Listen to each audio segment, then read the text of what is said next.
Okay, so we all learn about for and while loops, right? They're the bread and butter. But are you really getting everything you can out of them? Today, we're going to crack open the programmer's toolbox and go way beyond the basics. We're talking about getting precise, almost surgical control over your loops.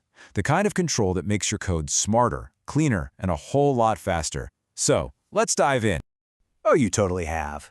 Come on, we've all been there. Your code is blazing through some huge list, it finds what it's looking for almost instantly, and then it just keeps going, wasting all those precious cycles churning through the rest of the data. It's exactly like finding your keys in the very first place you look, but then feeling obligated to tear apart the rest of the house anyway. It's just inefficient. And you know what? We can definitely do better. So what's the fix? Well, today we're adding 3 really powerful tools to our programming toolbox. First, we'll talk about why the basic loops sometimes just don't cut it. Then, we're going to master what I call the act first pattern. After that, we'll get familiar with the emergency exit, which is break, and the skip button, which is continue. And to wrap it all up, we'll figure out how to choose the perfect tool for whatever job you're facing. All right, let's get into it. Think of your standard for and while loops as the hammer in your toolbox. I mean, they're fantastic, right? Super useful for a ton of simple tasks. But you wouldn't use a hammer to saw a piece of wood, would you? For more complex, nuanced problems, you need more specialized tools. The kind of tools that let you write code that isn't just working, but is genuinely elegant and efficient. Okay, so tool number 1 isn't a single command. It's actually a really powerful pattern. This is for those situations where you absolutely need to do something at least once before you even think about checking a condition. You can kind of think of it as a shoot first, ask questions later approach to coding. And it's super useful for stuff like, say, getting and validating input from a user. Now, if you've worked with other programming languages, you've probably heard of a do-while loop. That's exactly what this is. It's this act first, ask for permission later kind of deal. The code inside the loop runs once, no matter what. It's guaranteed. Then and only then does the program check the condition to see if it needs to run again. But here's the plot twist. Python doesn't actually have a do-while loop. Seriously, you can search the documentation all day. There's no do keyword for this. So that begs the question, right? How do we get this essential act-first logic done in a way that's clean and, Pythonic? And the answer is this really elegant, clever little recipe. It's super Pythonic. You start with a while true loop. Now I know what you're thinking. Isn't that an infinite loop? And yeah, on its own it is. But inside you put your action code, the stuff you want to run at least once. Then, right after, you check your exit condition with a simple if statement. If that condition is met, you just break out of the loop. It's a perfect example of the Python philosophy, right?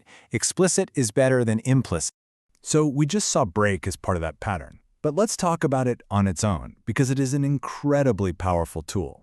The best way to think about break is as the big red emergency exit for your loop.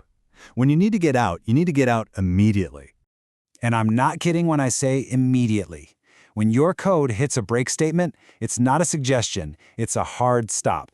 The loop is instantly terminated, done, finished. Your program's execution jumps to the very next line of code after the loop. No hesitation, no questions asked. Just think about it. You're searching for one specific user in a database with millions of records. The second you find that user, bam, you break. You stop searching and move on. You've just saved a ton of processing time. That right there is the difference between code that feels lightning fast and code that feels sluggish and clunky. All right, let's grab our next tool from the toolbox, continue.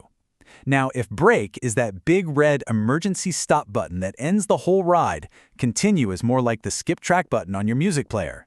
It doesn't stop the playlist, it just says, I'm done with this song, let's move on to the next one, right now. And that's the absolute key difference.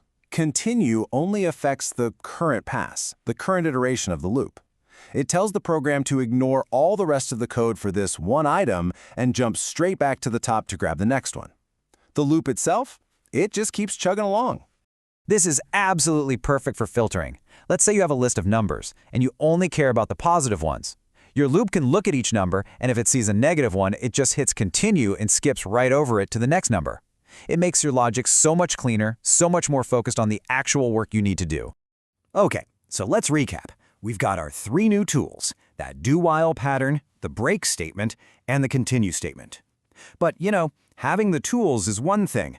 Knowing exactly which one to grab for the job at hand, that's what really separates a good programmer from a great one. So, let's compare them side by side. This right here is the biggest point of confusion, but it's actually super simple. Break means you're done. The whole loop, finished. Exit completely. Continue means you're just done with this one item. Skip it and go to the next. That's it. Stop versus skip. If you remember that, you've got it. And this table really puts it all together for us. You use that do-while logic, that pattern, when you have to guarantee at least one run. You use break when you need to exit the loop prematurely, a full stop. And you use continue when you just want to skip the current iteration and jump to the next one. Seriously, master these three concepts, and I promise you, you're going to be writing much cleaner, much smarter code. So let's boil it down. What are the big takeaways? 1. Simulate a do-while loop in Python with that while true and break combo. 2. Break is your emergency exit. Use it to stop a loop completely. 3. Continue is your skip button. Use it to jump over the current item. Mastering these tools?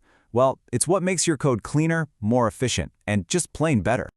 Look, the real power here isn't just knowing about these tools, it's actually using them. So I'm going to leave you with a challenge. Go look at some of your own code, your own projects. Where could a well-placed break statement make things way more efficient? Where could a clever continue clean up your logic? Think about it. Now that you can really control your loops, how are you going to make your code better?